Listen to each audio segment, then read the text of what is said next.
Cet essai routier vous est présenté par Ville-Marie Kia.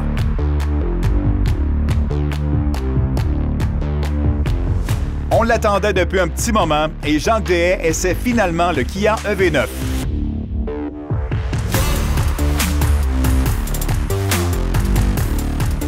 Cette semaine, l'utilitaire que nous vous présentons a remporté 2 titres importants, le véhicule mondial de l'année et le véhicule électrique mondial de l'année. Parmi les véhicules électriques qui sont disponibles sur le marché actuellement, on sait pertinemment que chez les Coréens, particulièrement, eux nous présentent des véhicules qui ont un design quand même beaucoup plus exclusif que la balance des autres véhicules qui sont vendus sur le marché.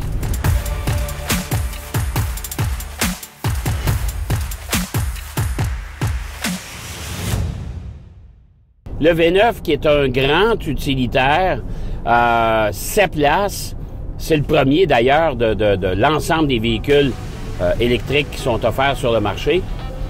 Et je dois avouer qu'il ne laisse personne indifférent. On ne passe pas inaperçu avec un Kia EV9.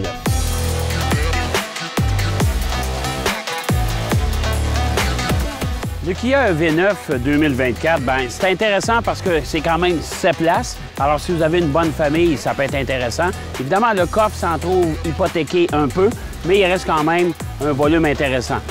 Pour ce qui est de l'autonomie, 444 km, moi, c'est avec une pleine charge. Évidemment, si vous avez une borne de recharge à la maison de niveau 2, on parle d'à peu près entre 8 et 9 heures de temps de recharge pour partir de 0 à 100 Les superchargers, justement, les bornes de recharge ultra rapides, à ce moment-là, on parle d'à peu près 45 minutes pour une recharge complète. C'est un véhicule intéressant, un véhicule confortable, performant, bien sûr. On verra dans l'avenir ce que ça va donner parce qu'il faut attendre toujours. Le degré de fiabilité se mesure au fil des années. Mais pour l'instant, je pense que ça va faire du bon boulot. Un bémol important, si vous avez une famille nombreuse, ça va vous prendre aussi un bon budget.